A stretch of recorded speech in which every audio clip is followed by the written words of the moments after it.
Hello friends, તમારી રસોઈ YouTube ચેનલમાં તમારું હાર્દિક સ્વાગત છે। આજે બનાવવાના છે આપણે એક કાજુ દ્રાક્ષનું આઈસ્ક્રીમ। તો ચાલો જોઈએ આ સંપૂર્ણ વિડીયોની અંદર।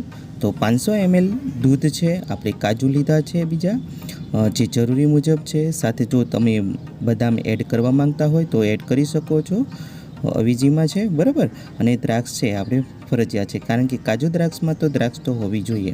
અને આપણે ટિંગલ કંપનીનો એક છે કસ્ટર્ડ આઈસ્ક્રીમ મિક્સ પાવડર લીધો છે, જેની અંદર સુગર પણ એડ જ છે બરાબર। તો ચાલો શરૂ કરીએ। તો સંપૂર્ણ આપણે પહેલાં એક થોડીક માહિતી પણ મેળવી લઈએ। તો આ એક પ્રકારનો એક્સપેરિમેન્ટ વિડીયો હશે મિત્રો। તો કયા કયા પ્રશ્નોના આપણે તમને જવાબ મળશે તેની આપણે માહિતી મેળવીએ। તો આપણે એ જાણીશું કે 500 ml દૂધમાંથી કેટલું આઈસ્ક્રીમ બનાવી શકાય, જો તમે ક્રીમનો ઉપયોગ ન કરો તો કેવું આઈસ્ક્રીમ બને છે, અને જો તમે આવી રીતના આઈસ્ક્રીમનું પેકેટ તૈયાર લાવશો અને આઈસ્ક્રીમ બનાવશો તો તેનો ખર્ચ પણ કેટલો થવાનો છે। સંપૂર્ણ આઈસ્ક્રીમનો ખર્ચનો પણ આ વિડીયો છે જ મિત્રો બરાબર। તો સંપૂર્ણ માહિતી આપણે જોઈએ। તો સૌપ્રથમ આપણે પહેલાં દૂધ છે એ 500 ml ને ઉકાળી લઈએ, ગરમ કરી લઈએ। તો તમે જોઈ શકો છો, તો આ રીતના છે બબલ આવવાના શરૂ થાય, ઉકળવાનું શરૂ થાય એટલે તમારે છે એક હલાવતું જ રહેવાનું છે માત્ર બરાબર। આ રીતના તમે જોઈ શકો છો। જો તમે હલાવતા નહીં રહો તો એની આજુબાજુ છે જે મલાઈ છે એ જામી જશે બરાબર। તો મલાઈને આપણે જામવા નથી દેવાની, સતત ને સતત દૂધને છે એ ગાઢું કરતું રહેવાનું છે। ગાઢું જેમ જેમ બનતું જશે તેનો એમ કલર પણ છે એ થોડોક ડાર્ક થતો જશે બરાબર। એટલે સતત ને સતત તમારે આ રીતના છે ગાઢું કરતું રહેવાનું છે। આપ જોઈ શકો છો ઉપર તર પણ વળવા લાગે છે, તો આપણે તર નથી વળવા દેવાની અને ફટોફટ છે એ હલાવતું રહેવાનું, થોડુંક દૂધ બાળી દેવાનું છે બરાબર। હવે આપણે એક વાટકાની અંદર છે એક કસ્ટર્ડ પાવડરને કાઢી લઈશું અને મિક્સ જે છે એની અંદર સુગર એડ જ છે, તમે જોઈ શકો છો। આની અંદર જે દાણાદાર છે એ સુગર છે। જો તમે આ રીતના બજારમાંથી તૈયાર આઈસ્ક્રીમનો પાવડર લાવશો તો એની અંદર સુગર એડ જ હોય છે, એટલે તમારે બીજું કંઈ એડ કરવાનું હોતું નથી, એ પણ મિત્રો ખાસ ધ્યાન રાખશો।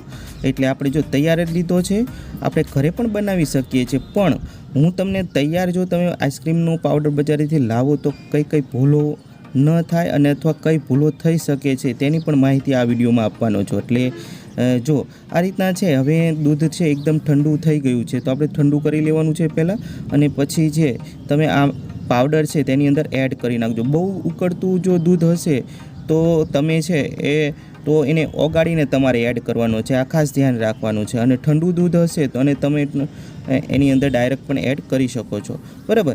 તો આ રીતના હલાવતું જવાનું છે, પછી થોડુંક છે એને ગરમ થવા દેશું, એટલે ગરમ થશે એટલે ધીરે ધીરે છે એ ગાઢું બનતું જશે અને એક આઈસ્ક્રીમના શેપમાં છે એ ઘટ બનતું જશે। તો આ રીતના છે તમારે સહેજ હલાવતું રહેવાનું। આપ જોઈ શકો છો એકદમ આપણે છે એનો જે ભાગ છે આઈસ્ક્રીમનો તૈયાર થવા લાગ્યો છે। હવે આપણે છે સાથે સાથે આપણે જે હવે એના ફ્રૂટ છે એડ કરી લઈએ। તો આપણે કાજુ દ્રાક્ષને છે અહીંયા છે ગ્રાઇન્ડ કરી લઈએ છીએ। તો ફટોફટ છે એ ગ્રાઇન્ડ કરી લઈશું। એમાં ખાસ કરીને આપણે દ્રાક્ષને એડ નહીં કરવાના, અને આપણે બદામને કાજુને જ આપણે ગ્રાઇન્ડ કરી લીધા છે અને એક વાટકીમાં કાઢી લઈએ, અને ફરી એને છે એ જે આપણે જે માવો તૈયાર થયો છે બરાબર આઈસ્ક્રીમનું આ ઘટ એની અંદર મિક્સ કરી દઈએ સારી રીતે। પછી એ છે આપણે જોઈએ કે એ જે જો સરસ મજાનો એ દેખાવા લાગ્યો છે, પણ આપણે ખાસ આમાં એ જોવાનું છે કે આપણી ભૂલ ક્યાં થાય છે બરાબર। તો જો તમે આ રીતના કરશો તો થોડીક ભૂલ પણ થવાની છે। ઘણા વિડીયોની અંદર તમને બતાવતા નથી હોતા, પણ હું તમને જે લાઈવ જ આજ બતાવીશ કે જો તમે આ વધારે જાડું થઈ જશે તો ઘણીદાર દૂધ બની જશે બરાબર। તો આવું નથી કરવાનું, ઘટ પણ નથી। અને તમે આને ઢાળી અને ઉપર પણ આ રીતના કાજુના ટુકડાઓ મૂકી અને દ્રાક્ષને છે એ સ્પ્રેડ કરી શકો છો। અને આવા જે પોલિથીન આપણા ઘરમાં કાગળ હોય ને એને ડબ્બામાં ઢાળી અને એક આવું ડબ્બો પેક હોય હવાચુસ્ત, એ રીતના તમે ફ્રીઝરના ખાનાની અંદર છે 7 થી 8 કલાક માટે છે તમારે એ ફ્રીઝરની અંદર છે એ મૂકી દેવાનો છે। જો તમારું ફ્રીઝર છે એ કઈ રીતના કેટલા ઉપર નંબર ઉપર સેટ કરેલું છે એના આધારે તો આપણે 5 થી 6 કલાક થયા બાદ છે અને આપણે ડબ્બાને છે એરટાઈટ ડબ્બાને કાઢી લીધો છે અને આપ જોઈ શકો છો આઈસ્ક્રીમ છે સેટ થઈ ગયો છે, પણ ક્રીમ નથી દેખાતી. તમે ઉપર જોઈ શકો, જો તમે ક્રીમ એડ કરશો ને તો જ ક્રીમ આવશે, નહીંતર આવશે નહીં. એટલા માટે આ તમે જે વ્યક્તિ કહેતા હોય ને કે ક્રીમ એડ કરવાથી આ રીતે સોફ્ટ બને છે, તો એ વાત સાચી. જો આપણો આઈસ્ક્રીમ છે ક્રીમ વગર એક તો હાર્ડ બનેલો છે, બરાબર. બીજા નંબરમાં કે 500 ml દૂધમાંથી છે 700 ગ્રામ જેટલો આઈસ્ક્રીમ બને છે, અને આ આઈસ્ક્રીમ બનાવવા મને 100 રૂપિયા જેટલો ખર્ચ થયો છે મિત્રો. તો જો આઈસ્ક્રીમ તમને છે આમ બજાર જેવો તો ક્રીમી તો નહીં જ બને. તો ખાસ કરીને જે મિત્રો છે એ ખાસ કરીને આઈસ્ક્રીમ ક્રીમી જેવો બનાવવા માંગતો હોય, બજાર જેવો બનાવવા માંગતા હોય, તો એ ક્રીમનો એડ તમારે તો કરવી જ પડશે. જો આ તમને એક્સપેરિમેન્ટ વિડીયો છે આઈસ્ક્રીમનો ગમ્યો હોય તો વિડીયોને લાઇક કરો, શેર કરો અને સબસ્ક્રાઈબ કરો.